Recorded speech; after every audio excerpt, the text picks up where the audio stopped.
আজকে আপনাদের মাঝে আরেকটি ভিডিও নিয়ে চলে আসলাম। আজকে আপনাদেরকে একদম সহজভাবে কাঁচা আম সংরক্ষণ করে বছর জুড়ে কীভাবে রেখে খাওয়া যায় সেই ভিডিওটা আপনাদের মাঝে আমি শেয়ার করব। আসসালামু আলাইকুম everyone, welcome back to my channel. চলে যাব মূল ভিডিওতে। আমি এখানে নিয়ে নিয়েছি 4টা কাঁচা আম। কাঁচা আমটা কিন্তু ভালো করে আগে কিন্তু আমি ধুয়ে নিয়েছি। এখন কাঁচা আমের একটা যে পানি আসে এই পানিটা কিন্তু ভালো করে মুছে নিব। একটা টিস্যু দিয়ে ভালো করে একটা যে পানিটা আছে আমাকে এটা মুছে নিচ্ছি। এখন মাথার যে অংশটা কেটে নেব। আর প্রত্যেকটা আমকে আমি 6 পিস করে কেটে নিচ্ছি। প্রথমে লম্বা লম্বি করে কেটে আমের যে আঠিটা আছে আমের ভিতরে আঠিটা ফেলে দিব। আপনারা চাইলে আপনাদের পছন্দ মতোই কিন্তু এটা কেটে নিতে পারবেন, কোনো সমস্যা নেই। আমি লম্বা লম্বিভাবে কেটে নিচ্ছি। আর এইভাবে কিন্তু খুব সহজভাবে কোনো ভিনেগার বা প্রিজারভেটিভ বা ফ্রিজ ছাড়াই কিন্তু খুব সহজে একটা উপকরণ দিয়ে, মাত্র একটা উপকরণ দিয়ে কিন্তু এভাবে কাঁচা আমটা সংরক্ষণ করে রাখা যায়। আর একবার রেখে কিন্তু সারা বছর খাওয়া যায়। আর যখন কাঁচা আমের সিজন থাকবে না তখন কিন্তু এই আমটা কাঁচা আমের টেস্ট পাবেন, একদম কচকচে থাকবে আমটা।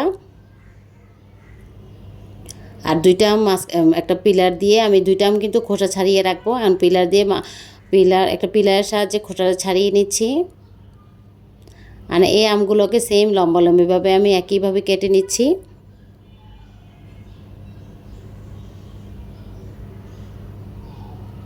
মাঝখানে আটিটা ফেলে দিব আর লম্বা লম্বিভাবে কেটে নিব।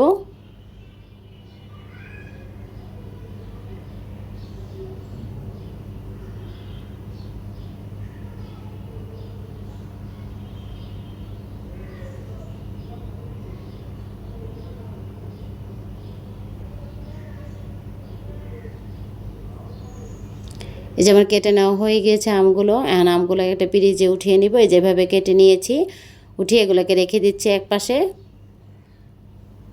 চুলায় একটা প্যান বসিয়ে দিয়ে তারপর রুম টেম্পারেচারে থাকে এখানে 4 কাপ দিয়ে দিচ্ছি পানি।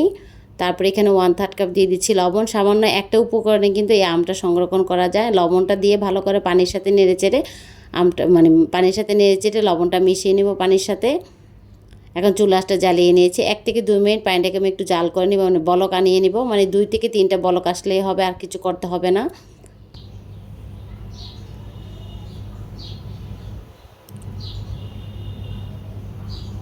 এই যে পানির কিন্তু বলক চলে এসেছে। 1 থেকে 2 মিনিট কিন্তু পানিটাকে আমি জাল করে নিয়েছি। এখন চুলাটা বন্ধ করে দিব। চুলাটা বন্ধ করে রেখে পানিটাকে পুরোপুরিভাবে ঠান্ডা করে নিব।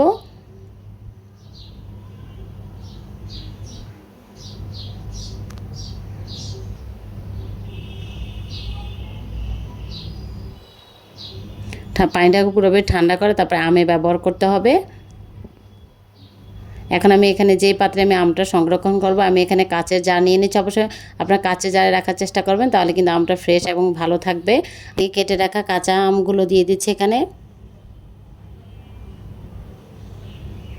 তারপরে এখানে আমি দিয়ে দিব আগে থেকে জাল করে নিয়েছিলাম যে পানিটা, লবণ পানিটা কিন্তু পুরোপুরিভাবে আমি ঠান্ডা করে নিয়েছি। আর বয়ামে দিয়ে দিচ্ছি লবণ পানিটা। আর লবণ পানিটা এমনভাবে দিতে হবে যাতে আমগুলো পানির নিচে থাকে। এখন এটাকে ভালো করে বয়ামের মুখাটা লাগিয়ে দিব। এই যে দেখছেন খুব সহজভাবে কিন্তু এভাবে কোনো রকম ভিনেগার বা প্রিজারভেটিভ ফ্রিজও রাখতে হবে না। এভাবে কিন্তু শুধু একটা উপকরণ দিয়ে আপনার বাসায় এভাবেই কিন্তু কাঁচা আমটা সংরক্ষণ করতে পারবেন। 1 গ্রাম একবার সংরক্ষণ করে বছর জুড়ে রেখে খেতে পারবেন, একদম কচকচে থাকবে কাঁচা আমটা। আর আমরা কিন্তু বিভিন্ন রেসিপিতে দেখা যায় যে কাঁচা আমটা ব্যবহার করে থাকি, ডাল অথবা ছোটো মাছ ভুনা কিন্তু কাঁচা আমটা ব্যবহার করে থাকি। যখন কাঁচা আমের সিজন থাকবে না তখন কিন্তু এই কাঁচা আমটা কিন্তু রেসিপিতে ব্যবহার করা যায়। আর বাজার থেকে কিন্তু যখন কাঁচা আমের সিজন থাকে না, বাজার থেকে বেশি দামে কিন্তু কাঁচা আমটা আর কিনতে হবে না যদি এভাবে সংরক্ষণ করে রেখে দেন।